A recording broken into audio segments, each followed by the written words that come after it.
Everybody loves classic Pokemon games, whether that's the games from the Game Boy, the Game Boy Color, the Game Boy Advance, or even the DS. That begs the question though, why haven't we seen these classic Pokemon games being brought over to the Switch? To be honest, it's kind of a mystery, but in this video I have a couple of theories that's going to be going over why we haven't seen these games onto the Switch, and the possibility of us seeing those games for the Switch being brought over very, very soon. So, let's get right into it.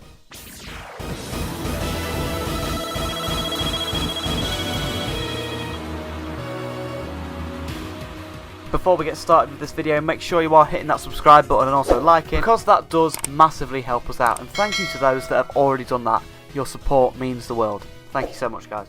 As we all know, Pokemon games are very, very popular. As we all know, Pokemon is the biggest media franchise of all time. But that begs the question, why aren't the classic games brought over to the Switch yet? Right now with Switch Online we have compatible Pokemon game systems on the Switch Online catalogue. We have Game Boy games brought over to the Switch, we have Game Boy Color games brought over to the Switch, we have GBA games over to the Switch as well. But so far we've only really seen Pokemon Stadium and the Pokemon trading card games being brought over to Switch Online, nothing mainline for the Switch.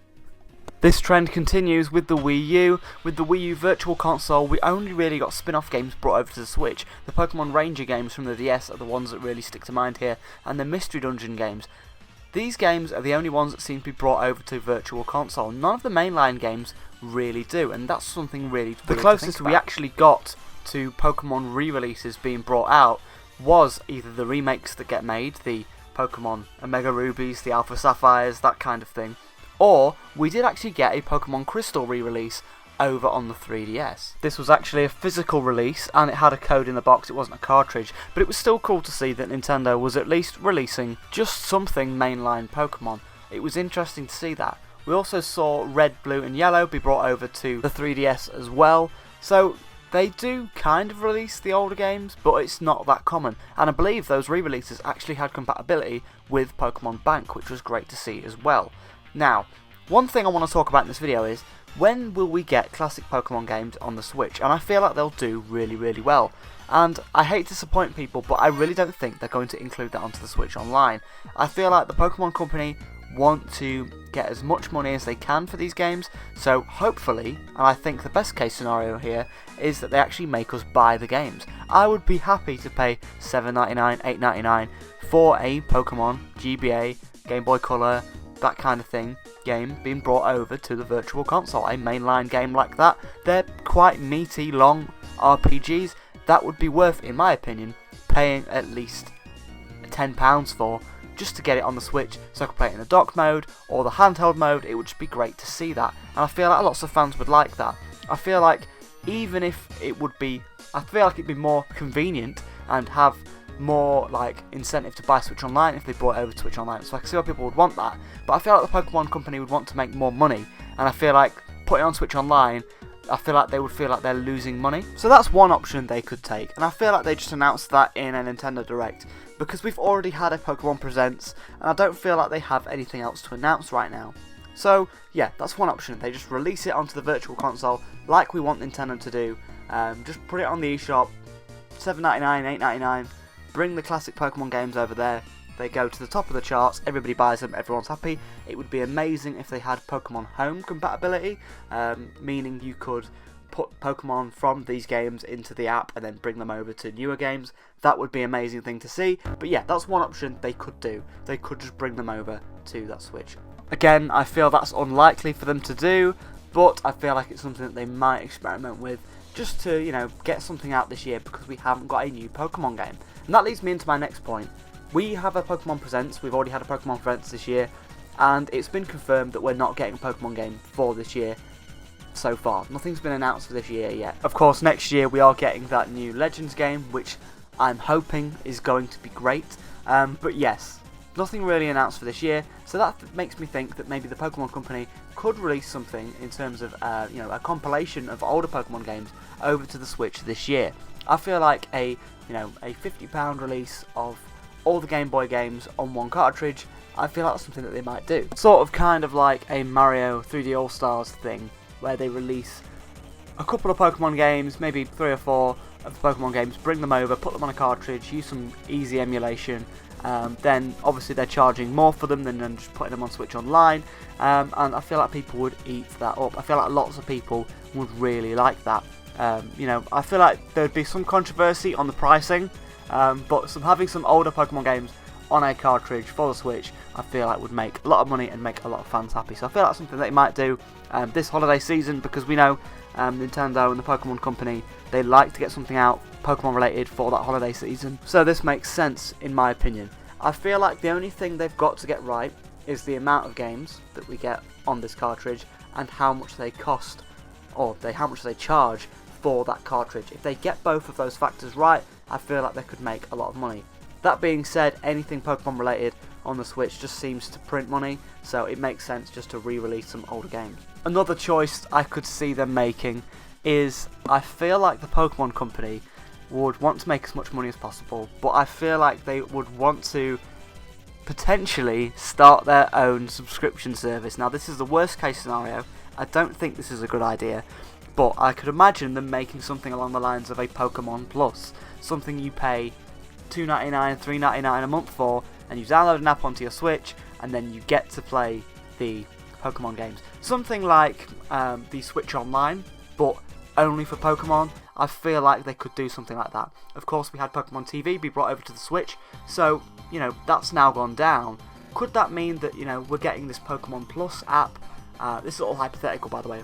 I've got no evidence to back this up, but imagine if we got a Pokemon Plus app where we got some retro Pokemon games playable on the Switch, as well as some Pokemon anime on there, and some extra good stuff on there. I feel like they would do that as their own app, just to bring in some more revenue, get some people signing up, maybe get some Pokemon Go integration in there, get some rewards, extra stuff with that. I feel like they would do that, and I feel like the idea of a Pokemon Switch app as a subscription is an okay idea.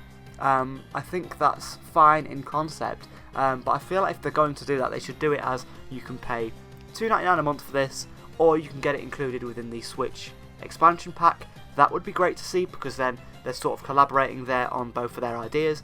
I don't know, I feel like this is the worst case scenario, because I like to actually own the games. I like owning games. I love getting Switch cartridges, I don't like getting digital. So where I can, I will try and get physical games. So I mean, the Pokemon games, the old classic games, are fantastic. They're classics for a reason. So if they came over to Switch, I'd prefer to get an actual cartridge of them, just so I own the game forever. But I feel like the Pokemon Company, they want to make money, so do Nintendo, and I feel like these Pokemon games have lots of value behind them, so they want to make as much money as possible. So I feel like the only options that we're really going to see is a new subscription service where you have to pay extra, or them just being brought over to the eShop as paid $7.99 titles, or as a collection being brought over to the Switch. Of course, the easiest option for the Switch is just to bring them over to the Game Boy Online, because we have seen that. We have seen the Pokemon trading card game being brought over, we've seen Pokemon Stadium, so I don't think Nintendo are actually against, or the Pokemon Company are actually against bringing them over to that service, but I feel like they know how much these RPG, these mainline games are worth, and I feel like they would feel like they're not getting the maximum amount of value and worth out of just putting them on the online service. I think Nintendo would like them on the online service because that would get more subscribers for them, but I feel like the Pokemon Company or Game Freak would feel like they're missing out on potential revenue just by putting them on that app. It's a tough one. That's why I don't think we've seen it, because I don't think we can come to an agreement of all three companies being happy here. Of course, if we bring them over to their own Pokemon app, Nintendo won't like that because it won't be a part of Switch Online. If they bring it over to Switch Online, Pokemon Company won't like that because they won't make the revenue that way. So it's just a whole thing. It's the whole thing, these Pokemon games.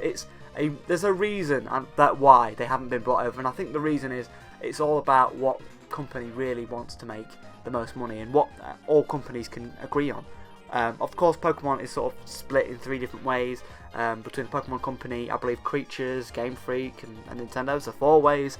So yeah, it's not solely owned by one company, so they have to really decide on what they're going to do with their classic games.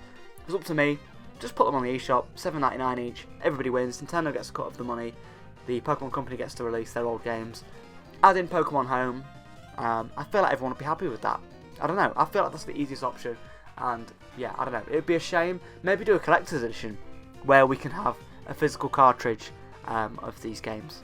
I don't know. Let me know your thoughts in the comment section below, everybody. Why do you think we really haven't seen the Pokemon games come over to the Nintendo Switch?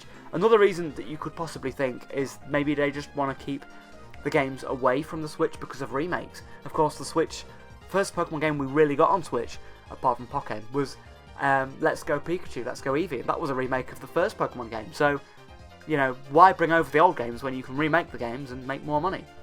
I don't know. It's a tough one. It's a weird thing to talk about. We don't know when these games are coming to Switch, if at all, but it would be great if they did and would make a lot of money. Now, we've talked about a couple of different ways they could come over to the Switch. Nothing is confirmed by Nintendo or Pokemon or anything. Maybe we could hear some news in this upcoming June Direct. That would be great to see. I'd be very happy with that. Alright everybody, thank you so much for watching this video. Make sure you are hitting that subscribe button, make sure you are liking, because it does massively help us out. We are almost at 2,000 subscribers. Thank you so much for that. We are literally about 30-40 subs away now. That is absolutely insane. So thank you to everybody that has shown their support. Recently I've been trying to bring out a lot longer videos, a lot higher quality videos, so I hope you've been enjoying the content. But yeah, apart from that, thank you so much for watching everybody. Make sure you're doing all the good YouTube stuff, and hopefully I will see you in another video. Cheers for watching everybody.